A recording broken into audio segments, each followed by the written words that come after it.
my little monsters and ghouls, and welcome back to my channel. So tonight, I want to just say first of all, Happy World Goth Day!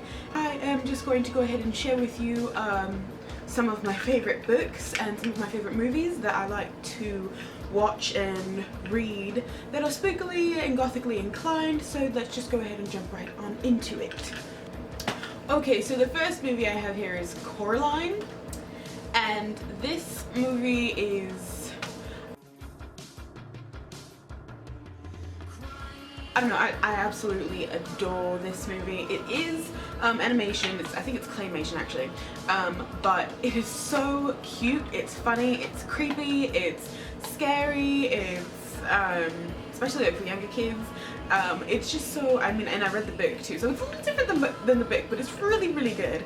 I think they took their time on it too, and they really put thought into it. So if you haven't seen Coraline, it's pretty much about this girl who believes that the grass is always greener on the other side, and it's not always, and she learns that the hard way, that the grass is not always greener on the other side. So it's a very, very valuable lesson, you know. It teaches you to really think about and value what you have, and think about what would you rather have? Would you rather have something that looks nice and that looks cool and awesome, or would you rather have something that comes with a little bit of hardship, but at the end you know it's going to be best? So that's kind of like what Coraline is to me, and I binge watch this movie like all the time whenever I need some like creative ideas of this is like going in the background, or the next movie that I'm going to show you. Sleepy Hollow, yes, Sleepy Hollow, another Tim Burton movie. I've seen the cartoon, but I really like the movie, and I like the movie because, you know, obviously there are some differences. You know, Ichabod was supposed to be a grotesque, kind of ugly guy, and they chose Johnny Depp, which was a good choice. He played opposite Christina Ricci,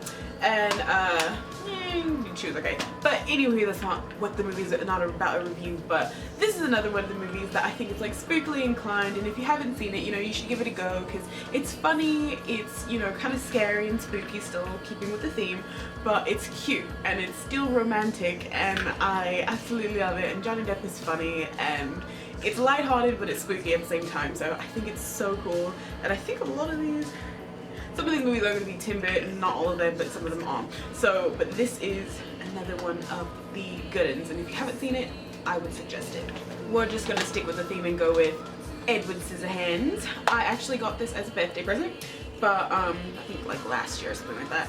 But this is, I'm pretty sure everybody knows who Edward Scissorhands is and what this movie is about. It's just kind of like an odd movie. It's about this guy who was left unfinished after his creator died, and he's on this whole new town, and there's bound to be things, because this town is so cookie cutter, it's so straight edge that nothing ever goes awry, and if something does, then everybody knows about it and they're always gossiping. So this movie is really, it shows you the elements between, you know, light and dark, like he always plays on light and dark, and how even the darker sequences still have a lot of life and light to them, and they're not boring and dull, they're very exciting and very, very engaging, if that makes sense. So this is just perfect, and I do have an Edward Scissorhands shirt, which will be coming up in my outfit of the day next, so yes. The next one is a comedy, and it's probably something we've all seen, because I'm pretty sure we've all watched Disney Channel as a child, and this is where it first aired. It's Hocus Pocus. It's just a cute comedy. I'm pretty sure we all know. It's funny. It's just, you know, titillating. I'm sure. Midler is amazing, and the costumes are great. The artwork is amazing, and it's not a Tim Burton film, but it's still amazing nonetheless, and I love it actually. So I do highly recommend this, just for now, you know, World Goth Day on the spooky day, just, you know, watching it and stuff. The Addams Family 1 and 2. This is a movie. I don't have the original set, but I do have it on Netflix. I like number 2 the best, only because I can't remember her name, but I'll put her name across the screen. She's hilarious. She's freaking hilarious, and I love her and Fester opposite each other are amazing. I don't know, I'm probably gonna keep repeating myself and saying the same things over and over again. Sorry, it's just freaking funny. I'm pretty sure everybody's seen these two movies in some way, shape, or form, but, you know, it's just another spooky movie. The next one is The House of Wax, which I personally love and was another gift, and I don't know, this is more of like a haunting, like suspense film. Vincent Price is freaking amazing and he's so talented, and I don't know, I just, anything with Vincent Price in it makes me just kind of want to glom onto it. Gripping, and I don't know, I love this movie. It's so much, and it's so weird. And the last movie is Queen of the Damned. I've had this movie for quite a long time, so it's chipped and worn and been moved and shuffled and yeah, messed with. But this movie, if you have not read the book, I do not own the book, but I have read the book. This movie is amazing. It, like, I don't know if I've said this before, but it single-handedly kind of propelled me into, you know, starting my phase to goth, and that was when I was 8 years old, so it's pretty young. But this single-handedly propelled me that way, and I love this movie, and everyone should have it in their collection. I'm just saying. If you don't like it, then whatever. Okay, now that I've overwhelmed you with movies, I'm going to overwhelm you with books. This is a small book for those people who don't like to read, which I don't know why you don't like to read. Reading is so fun. Dead is the New Black by Marlene Perez, and I think I got this a couple of years. I got this years ago. I don't even remember when I got this. Really don't remember when I got this, but this it's about vampires, and basically, like, there's a murder happening. There's murders happening in the town, and people have to find out why. And there's a family with like special abilities, and this girl's a part of it. And then it's just kind of, it's like a crazy, wacky movie, and I don't really know how to give synopsises without I don't really know how to give a synopsis without telling everybody everything, because I'm a detailed person, so it's really hard. So I'm just gonna leave it at that. It's about vampires and murder and telekinesis and you know, mind reading and futuristic things, psychics and things like that. So this movie, I would totally give it a check out. Okay, if none of you have ever read this, this goes to this is a good baby bat book. When you're first starting out and you really want something to read, and it's kind of like soft and you don't really want your parents to like jump on you for reading things. This was one of the books that my parents never jumped on me for reading, because it was so like sappy. At the same time, it was still about vampires, but it was still sappy and romantic. It's about this girl who's, you know, she really wants to become a vampire, and she's so obsessed, and this guy moves in, you know, to this mansion, and then there's rumors flying around that he's a vampire, and then things happen from there. She has one best friend, and then, I mean, it's a whole series. There are 9 books, and I think there are 3 mangas, or mangas, I'm not exactly sure how you say that, but I think there are 3 or 4 mangas. Book is single-handed, like, it's so, you get so sucked into the book that you don't really want to put it down, and I never did. Literally, I never forgot about this book.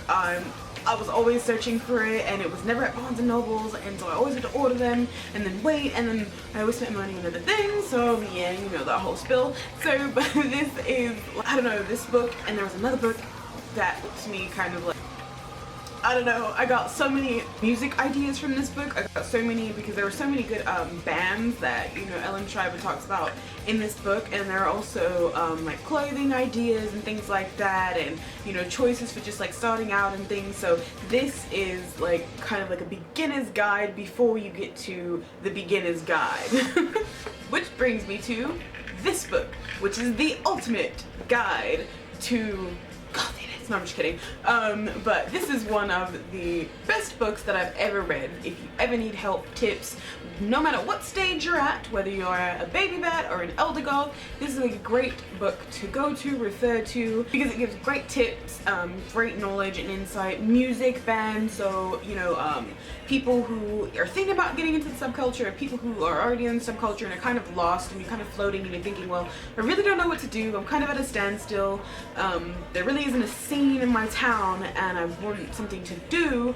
I would pick up this book and start, you know, reading it and getting, you know, engrossed in it and learn some things, and you'll meet some people online, and you never know, it might lead to a meet-up. So, I mean, you know, getting involved and learning about the bands and learning about the music and the fashion and how everything started is a really good way to kind of immerse yourself. You never really know everything, even when you think you've learned so much. Another book that I think is just absolutely adorable, oh my freaking goodness.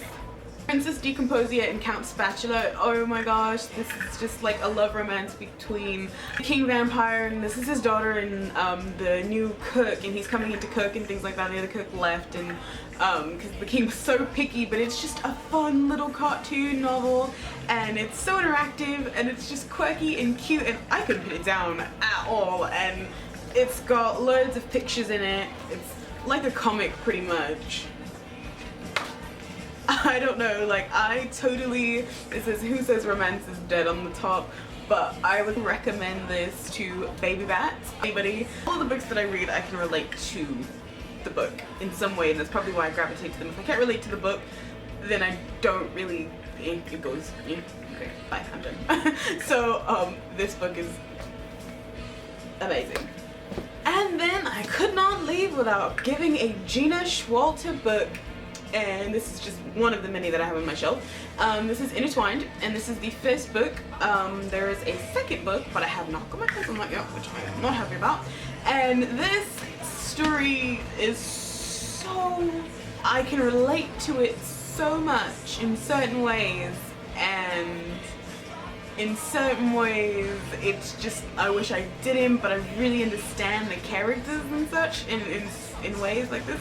But it's amazing, and this book is, it's like hot and spicy and sizzling and funny and romantic and, you know, mysterious and mischievous, and vampires of course, and mystical creatures of the night.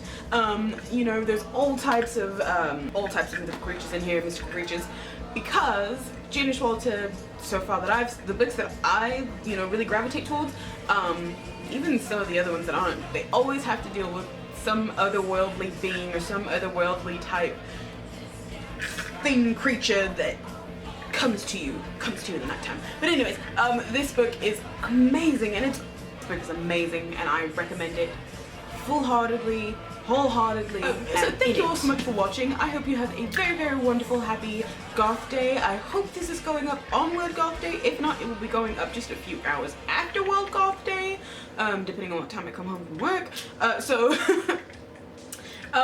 just want to say thank you all so much for watching. I will have every item that I've showed you linked down below, and go to thrift books to buy my books, and my hubby goes through Amazon to buy movies, so that's where we mainly go. We have a very wonderful World Goth Day, and I will see you all in my next video. Until then, stay freaky. Bye!